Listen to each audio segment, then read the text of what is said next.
Come on, Pops. Live a little. Exactly. I am living with ice cream and traumatized toddlers. Well, it's your life, but I think you had a lot of fun tonight. I think you'd have a lot of fun tonight. You are trying to get to know the neighbors better, aren't you? Ugh, fine. I type back a message to Robert asking for him for details, and he tells me to meet him at Jim and Kim's. Well, don't wait up for me. I never do. I throw on a nice jacket and run out the door. It's only a short walk to Jim and Kim's, and it's a beautiful night. Wow, he's not expecting to have sex, is he? Because he didn't even wash his butt. Yeah, well, I don't think we should necessarily expect that. I always wash my butt before I go on a date, just in case. Mm-hmm. I don't care. If they can't deal with it, what's the point? You don't want a stinky butt. Well, you're stinkier than I am, I think. I think so. Yeah. You're like, I don't wear deodorant. I'm like, okay. Yeah. You're better than me. It's true. I walk into the bar and see the usual crowd of barflies drinking beer and watching sports. I spot Robert at the back of the bar and wave hi as I walk over. Hey man, how's it going? Hey buddy. Hey there, Skipper. I believe that's ahoy. Robert and Mary are here? Uh-oh. I brought Mary along. Figured we needed a drinking buddy. Man, I was excited to get to know Robert a little better. Now I have to deal with this weird married lady making passes at me. Why would he bring Mary? I have no clue. Don't look so scared, kiddo. We're just having a drink. Maybe? No. I know what it is. He's afraid of intimacy. Oh, he probably showed up and then saw Mary and was like, "Oh, Mary, can't hang out with us?" And yeah. Like, I think that he probably is scared of the emotional getting to know somebody, so he brought her as a buffer. Yeah, because he likes hookups, which is not bad. Yeah. Speaking of which, I think it's time for the first round. What are you having? Something tropical. I'll drink a girl drink. I don't give a shit. Something tropical. What do I look like? Toucan? Welcome to the Robert party. Robert orders 3 shots of whiskey and passes them between us. Well, this wasn't how I expected my night to be going. I know that we're supposed to say what he wants to say, but it always feels like it's kind of weird to completely change your personality. I'm sorry. No, I'm changing my opinions about dating. I'm changing myself as a human. I used to have one opinion, and now I have a different one. No, but I'm saying, No. I'm saying, just a few seconds ago, we were making decisions for Damien, and you're looking up on the internet to try and figure out how to, scam the system. It's almost as if... Mari's a giant hypocrite. I'm a giant hypocrite because... Well, I mean, come on! Shut up! Okay. Here's some bad decisions and relaxed moral values, fellas. What have I gotten myself into? We all knock back the shots. I almost choke on the whiskey as it burns down my throat. Holy hell, that was a kick. I look over at Robert and Mary, who seem like old pros at this. Fun fact, Todd in real life never drank. So this is realistic to his character as a human. Yeah, I don't think you, and Todd don't really drink. I mean, I'm the one who drinks. Out of the 3 of us, I probably drink the most, but it's not that much. Yeah. Because I don't know. I have weird anxiety about everything, so. Yeah, because I don't drink ever. So Todd never drinks? Yeah, and I also get the Asian flush, which makes me really sweaty. Yeah. So then I just get uncomfortable. See, I get that lower cheek flush, just if I'm just walking around sometimes. Yeah, Asian flush is when your body is vaguely allergic to alcohol. So it happens to a lot of Asians. Yeah. And I'm half Asian, so my skin is paler, and so then I'm extra red. Yeah. Robert grabs his jacket and throws it on. Let's get marching. Oh. What? The night's young, Chef. Come on. Chief. The night's young, Chief. Come on. We're bar hopping. Oh, alright. We leave the bar and start walking down the street. I still don't know this area of town very well, so I just follow Robert. Where are we headed? I wish I were drinking. I wish I were drinking. It's an Irish pub. A good pun is the whiskey to my heart. Great. Puns are the lowest form of humor, Todd. Try harder. Ouch. Am I going to be the butt of the joke all night? Jesus, Mary. Put your fangs away for a second. We walk into the Irish I were drinking. The bar is pretty much the same as Jim and Kim's, except for the old-timey Irish memorabilia on the wall. Next round, what are you having?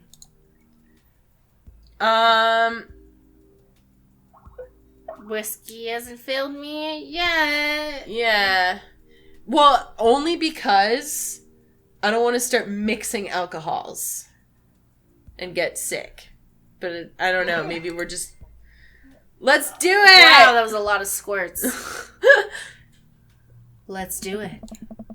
Robert orders 3 more glasses of whiskey, and we post up in a garish green booth. Mary slides in and sidles up next to Robert, which makes me breathe a sigh of relief. Let's sip this one, why don't we? Yeah, that's good. Such yourself. Mary immediately downs her shot in one gulp and burps loudly. That'll put hair on your chest. You truly are the paragon of grace and beauty. Mary grabs my drink and sips on it. Hey! Todd, be a dear and get us another round, will ya? I don't know how to process this evening at all. I get up and order another round of drinks from the bartender. As I head back, I see Mary and Robert having a lively conversation. Robert roars with laughter. I don't think I've ever seen the guy smile, let alone laugh.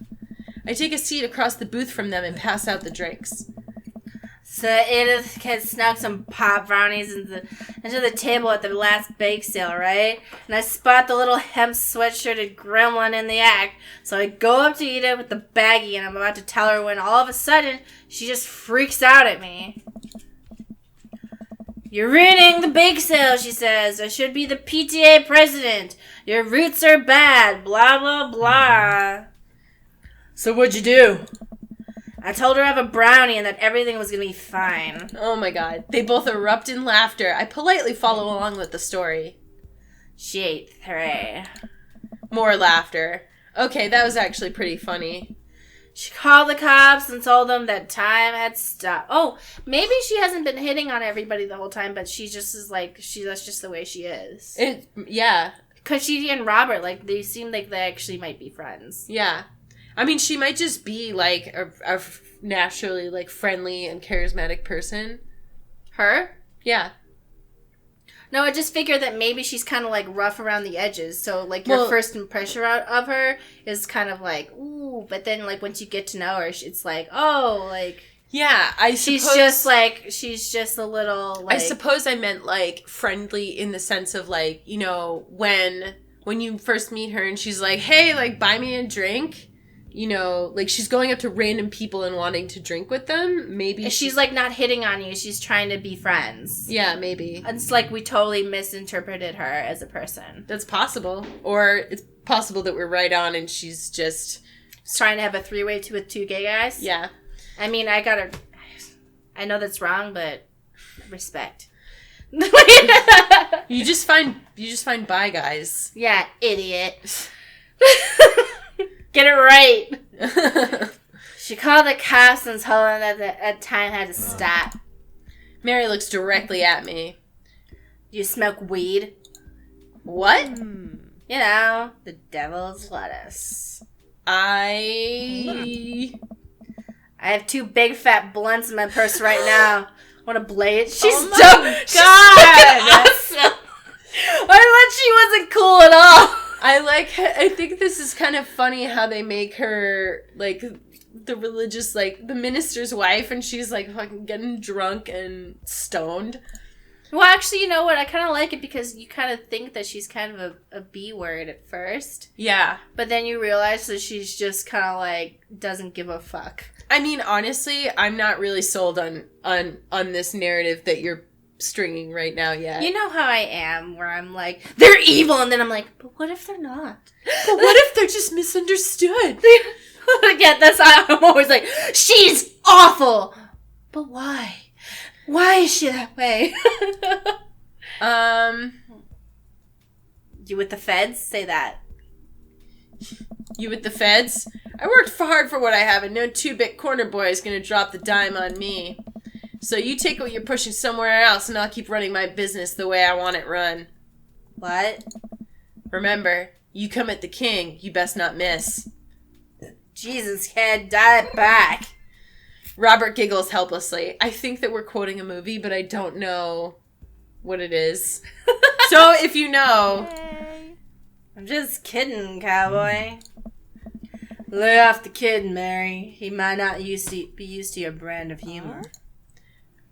Fine. We sit around and sip our drinks, people watching and cracking jokes. After a little bit of time, I begin to warm up to Mary. Her jokes become much funnier and much less scary. But it seems like she's not going anywhere anytime soon. I just wanted some alone time with Robert. I wonder if I can get her to leave somehow. Could you get the next round? Oh, yeah. Could you get the next round? Trying to ditch me, pal? No. Because if you're trying to ditch me, you can just tell me to scram. No, it's fine. Todd wants alone time with his new best buddy, Robert. Read you loud and clear, the wingman breaks formation to pursue their prey. Wow. Now, if you fellas will excuse me, Mary needs to sink her teeth into some helpless boy. You know, if she wasn't... See? She's chill. If she wasn't married, this would be, like, she'd be way more interesting to me, but I can't help, like... Nah, they have an open relationship. Because, like, there's no way. She's in town. She's at the bar, like, with everybody. I don't know. That's not always... Like, just because people have an open relationship doesn't mean that, like... They can be a weirdo. Well, and that, like, everybody's, like, a willing participant. Yeah, true. You know, sometimes... I'm not saying this about all open relationships, but, like, I've definitely come across people who are not... They say it's open, but it's not. Go with God. Nice seeing you. Deuces, nerds. Mary gets up and saunters over to a younger-looking guy at the bar. She grows on you. Does she, though? I feel like she kind of delights in making men suffer. Well, she does. But what about her and Joseph? What about him? You know, they're married, and she definitely tried to get in my pants the other night, and... I gesture to her across the bar where she's making goo-goo eyes at that young guy from before. He looks like he's being held hostage. Oh, that's just a thing she does. She's harmless. Tell that to the boy she's hanging off of. Poor kid looks like he's seen war. Robert lets out a hearty laugh. Hey, I got him to laugh. Oh, man. You know I pegged you? For one of those straight-laced types. Just was gonna just stop for a minute. Oh, don't worry. I got pretty wild back in my day. Still got a little wild in you. Do you want some? Do you got in a wilding? Do you want some? Do you want some? You know it. What do you want to say here? How much do we? You know it. You know it. Robert orders a couple more rounds of shots. I gulp. What am I getting myself into? Okay, so also pretending that he's like a normal person, like quote unquote normal person. The way he's looking at us right now is driving me crazy. But I'm just saying, like, you know, not well. Anyways, think you can go shot for shot? There's only one way to look cool here. I grab the shot closest to me and down it. He looks like so much trouble right now. He looks like where you're like, this is bad. I'm doing it, though. Yep, this is bad. Robert looks impressed. He takes a shot and knocks it back. That's one. So, what do I even talk about? He's so cool, and he probably hates small talk. So how are things? I hate small talk. Okay. Too many people, and this isn't necessarily you, but too many people think that they have to fill the dead air with noise. Personally, I think they're afraid of the silence. Or they're afraid of what the other person is going to think of the silence. Hey. If you want some unsolicited advice, just learn to be comfortable with silence. It's true. I think that there's some like mark of comfortableness with a person when you can just sit there in silence with each other. Thanks, Uma Thurman from the movie Pulp Fiction. What? Remember? That's what she says in Pulp Fiction. I don't, but I think it's true. Yeah, she has a cherry in her mouth and she's like licking and then shit. She goes, don't you just hate that? Uncomfortable silences. And then John Travolta's like, yeah, I hate it. Yeah, okay. You're married. You're weird. Yeah. Just learn to be comfortable with silence. Nothing wrong with two people sitting in silence and drinking a whiskey. Oh, all right. Robert and I sit in silence and drink whiskey. I take in the rest of the bar, patrons laughing, playing darts, spilling beer, Mary giving the hard sell to that young man, the young man pretending he got a phone call from one of his friends. Huh, maybe silence is nice sometimes. So, you ever kill a man? I choke on my drink. Excuse me? You know, watch the life drain out from somebody's eyes. Not just their life, you know. Their hopes and dreams draining away. Every moment, experience they've ever had. Gone. No. Great, me neither. Robert knocks back his shot and motions for me to do the same. I reciprocate. I'm just messing with you. Relax. I laugh nervously. Or am I? This is the same thing he did at the barbecue. I laughed nervously again. Remember when he was like, yeah, my buddy was like, we were trapped out there for days. Yeah, I had to eat them. We barely made it back. We sip more whiskey and people watch some more. Mary has her sights set on another man after the other one excused himself to the bathroom and, I assume, crawled out the window. Gosh, this whiskey's hitting me hard. You betcha. Robert gets up out of the booth, shouldering his jacket. Let's roll. Sorry, whiskey, inside voices. Let's roll. Wait, what about Mary? Brother, Mary's gonna be just fine. That's like exactly what he would do, too. Yeah, they didn't the hand up to the face. Brother, she's gonna be just fine. No, I put my hand up to Stacy's face and I said, brother, it's gonna be just fine. I look over at Mary, who's lying on the bar in front of some poor sap. Lying on the bar! She's singing happy birthday to him while he insists it's not his birthday. We make our way out of the bar and back onto the street. I'm trying my hardest not to stumble, but man, that sidewalk is just coming right at me. I hope Robert doesn't notice me tripping over my own feet like this is the first time I've ever been drunk. Where to? You'll see. I follow Robert through street lamp spotlights until we eventually arrive at a rundown strip mall. There's a beauty salon, a sex shop. Are we going to a sex shop? A computer repair store that looks like it's been closed for 10 years. And finally, a liquor store. Wait here. I'll be right back. After a minute, Robert returns with 2 wine bottles in brown paper bags. He hands one to me. That's, Cheers. This is a lot of drinking. I know. He sits on the curb and drinks. He motions for me to do the same. This is really not where I expected the night to go. See, the amount of drinking they're doing, all I can think about is how, like, dehydrated they must be. Am I, like, a weirdo who's just like, oh, yeah, totally. Whenever they have, like, characters, like, drinking a lot in movies and stuff, I always just think, like, do you really know what the person is, like, actually like if you never have any conversations with them when you're not drunk?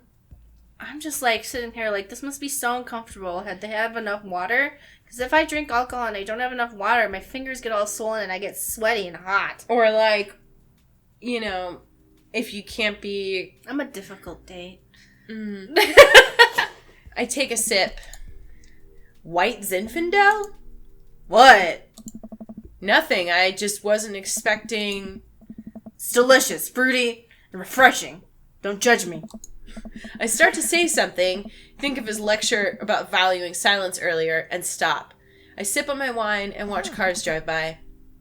Let's throw rocks at shit. What? Robert suddenly hurls a rock at a stop sign. The ding echoes throughout the empty parking lot. That felt good. He presses a stone into my free hand. Now you try. I don't know. With feeling!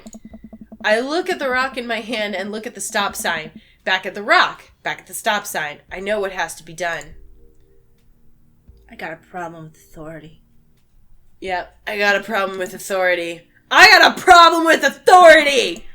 I hurl the rock at the sign. It sails over the stop sign, right into the window of a parked car, leaving a crack. Dude, run! I leap up and dart into the nearest alley, wine in hand. I can hear Robert's footsteps behind me. After I'm sure I'm far enough away from the cracked window that I am no longer culpable for this heinous crime, I stop to catch my breath. Maybe we strike rock throwing from the to-do list. Agreed. Suddenly, my stomach growls. Oh man, I am starving. Let's grab pizza. I can't argue with that. Where's good around here? Actually, I don't even care if it's good. It just needs to be edible in my mouth in the next 5 minutes. I'll give you something. I know just the place. I follow Robert through a maze of alleys and side streets until we eventually end up in front of a tiny hole-in-the-wall pizza joint. The bright red neon sign reads, Pete's Piece of Pizza. Ta-da! I could see a few exhausted-looking workers behind the counter tossing dough and pulling piping hot pizzas right out of stowed ovens. My stomach rumbles again. We go up to the counter and get ready to order. Can I get 2 slices of Hawaiian pizza? Oh wait, Todd, you're cool with pineapple on your pizza, right? Of course. Yeah. We wait a minute for our pizza to come out of the oven. I'm practically drooling at the smell. The cashier hands us each a giant slice on our paper plate so saturated with grease that I'm worried it will fall apart. We take our pizzas outside and wander through the alleyways as we eat. I take a bite. It's absolutely delicious. They still haven't had any water. Pineapple is truly the best pizza topping. Be quiet, you square. I'm just saying, they haven't hydrated. They're going to be hungover because they're older. Oh, yeah, they will definitely be hungover. They're going to be really bloated. They're probably bloated right now. Todd's going to want to kill himself tomorrow. He's just going to be, like, absolutely... With every alcoholic drink, you're supposed to have a glass of water. You said it. Man, I feel way better now. You and me both. We hear noise coming out of a slightly ajar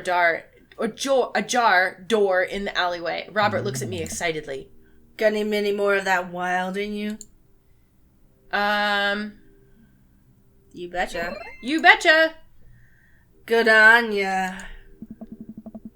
Robert and I slide the door open and peek inside. It's completely dark except for some flickering light. We slowly creep forward, cautious not to be heard or seen. What? Oh my gosh. Shh. Don't shush me so loud. Shh. We come to the end of the hallway and find ourselves standing in front of a movie screen. Oh, this suddenly makes sense. Did we really just sneak into a movie theater like a couple of teenagers? Oh my god, give him a hand job in the movie theater. No. I'm talking during the movie. You know what happens if you sleep with one of the people too soon. It's not sleeping with them, it's a hand job. I know, but if you do stuff with people, you end up with a bad ending. You can't even do hand stuff? Yeah. God. You know how dating sims work, Mari. Everyone's a prude. Yeah, whatever. Not even hand stuff in a movie theater. That's like 101 stuff. I'm just kidding. Did you already say? Yeah. We look into the audience and are surprised to find that it's almost completely empty, save for a row of a few teenagers in the front. They look annoyed when they notice us. Robert starts making his way to the very back of the theater and I follow him. We settle in with our wines and try to make sense of this movie. It's a romantic comedy, I think. A young man is frantically trying to get through New York to find the woman that he's finally realized he's in love with. Kiss already! There's nobody to kiss yet. You want him to kiss the taxi driver? Hell yeah. The kids down the way notice us heckling. One of them speaks up. Hey man, keep it down!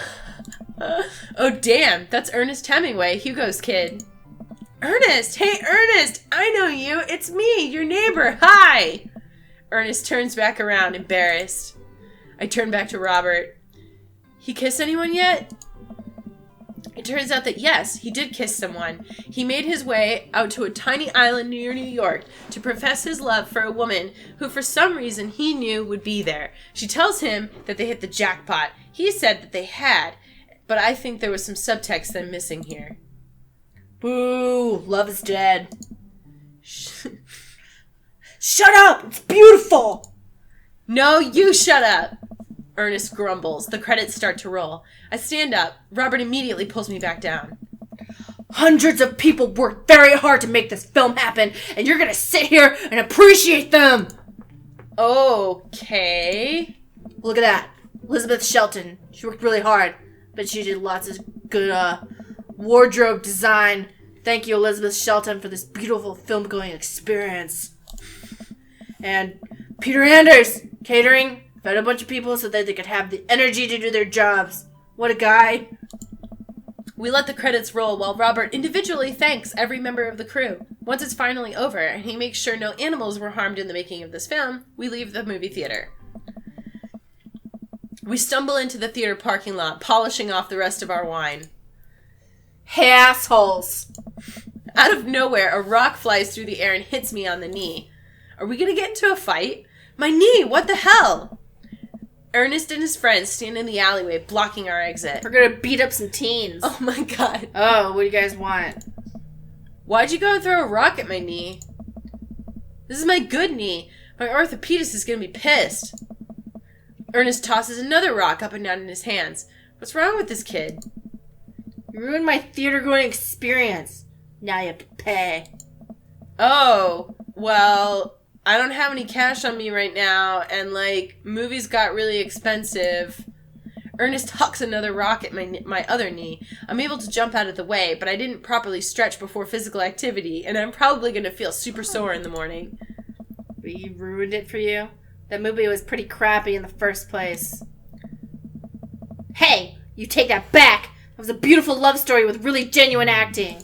You called that good acting? That classist mainstream slop is... Classicist? Classicist mainstream slop have you been served your entire life?